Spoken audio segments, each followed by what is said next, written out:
Arab Saudi kembali terseret ke dalam pusaran konflik antara dua seteru lama, Amerika Serikat dan Iran. Ketegangan memuncak saat Trump mulai melancarkan perang urat syaraf lewat pesan singkat yang provokatif. Ia menjanjikan bantuan sedang dalam perjalanan bagi para demonstran di Teheran. Saudi seakan menjadi aktor ketiga yang krusial dalam skenario dokumenter panjang perselisihan ini.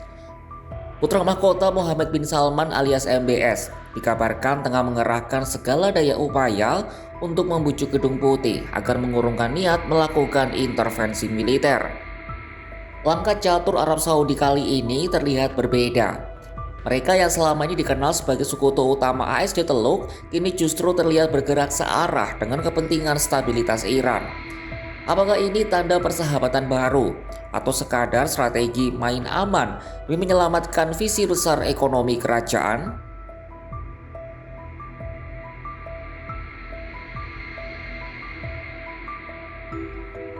Kalkulasi utama yang kini sedang digodok di meja kerja para pejabat Arab Saudi adalah dampak ekonomi yang bisa melumpuhkan kawasan. Kalkulasi bermuara ke Selat Hormuz, urat nadi bagi aliran minyak dunia. Mengutip Wall Street Journal, jika intervensi militer AS benar-benar pecah, Iran memiliki potensi besar untuk menutup jalur ini sebagai bentuk balasan. Bagi Arab Saudi dan negara-negara Teluk lainnya, penutupan Selat Hormuz berarti bencana ekonomi global.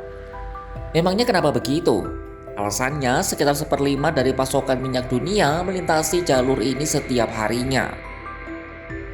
Gangguan apapun terhadap lalu lintas kapal tanker tidak hanya akan mengguncang pasar energi, tetapi juga berisiko memicu lonjakan harga. Resiko ini pada akhirnya akan merugikan ekonomi AS sendiri. Dampak ekonomi inilah yang paling dihindari oleh Arab Saudi. Pengalaman konflik di masa lalu telah memberikan pelajaran pahit bahwa ketidakstabilan regional selalu berujung pada kerugian finansial yang masif.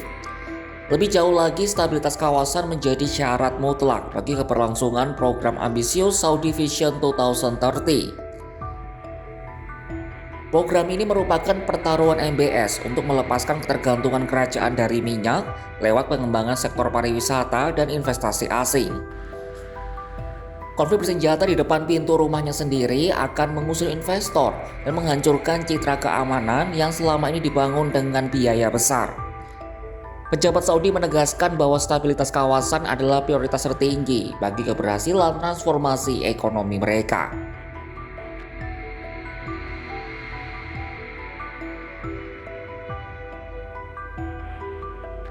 Menghadapi resiko tersebut, Arab Saudi menjalankan strategi diplomasi dua kaki.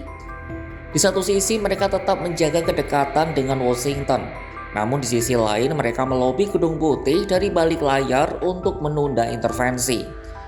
Arab Saudi bersama Oman dan Qatar secara konsisten memberitahu pemerintahan Trump bahwa upaya menggulingkan rezim Iran akan menciptakan kekosongan kekuasaan yang berbahaya. Ex-Duta Besar AS untuk Arab Saudi, Michael Redney, memberikan pandangan mendalam mengenai kegelisahan Riyadh. Menurutnya, meskipun Saudi tidak menyukai rezim Teheran, mereka jauh lebih tidak menyukai ketidakpastian.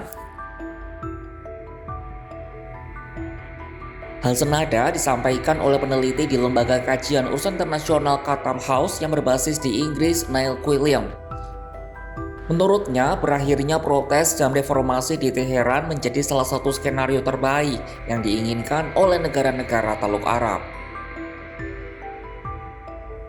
Arab Saudi telah meyakinkan Teheran bahwa mereka tidak akan terlibat dalam potensi konflik militer. Riyadh juga menegaskan tidak akan mengizinkan wilayah udara atau pangkalan mereka digunakan oleh militer AS untuk melancarkan serangan ke wilayah Iran. Mereka bahkan mengarahkan media lokal untuk membatasi liputan dan dukungan terhadap demonstrasi di Iran. Hal ini dilakukan guna menghindari provokasi yang dapat memicu pembalasan langsung dari Teheran.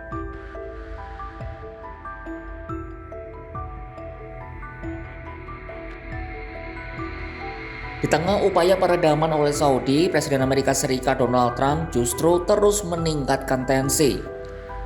Melalui platform Truth sosial pribadinya, Trump mengirimkan pesan langsung kepada para demonstran Iran bahwa bantuan AS sedang dalam perjalanan.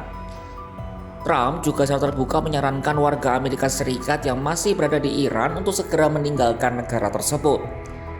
Meskipun Gedung Putih menyatakan bahwa semua opsi, termasuk serangan militer, siber, dan sanksi masih dipertimbangkan, tapi keputusan akhir belum diambil.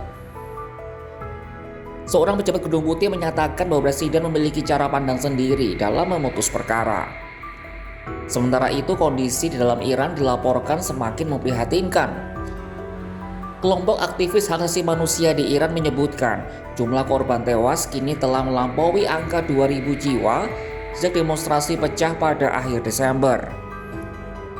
Rinciannya mencakup sekitar 1.850 demonstran dan 135 anggota pasukan keamanan. Namun angka-angka ini masih sangat sulit untuk diverifikasi secara independen oleh pihak luar akibat penutupan akses internet nasional oleh pemerintah Iran sejak pekan lalu. Arab Saudi kini berada di persimpangan jalan diplomatik. Strategi yang dijalankan Riyadh menunjukkan bahwa kepentingan nasional, terutama keberhasilan ekonomi Vision 2030, kini jauh melampaui persaingan ideologis lama dengan Teheran. Dengan membujuk Amerika Serikat untuk menahan diri, Saudi bukan berarti telah menjadi kawan akrab Iran, melainkan sedang berupaya mencegah runtuhnya stabilitas kawasan yang menjadi prasyarat kemakmuran mereka.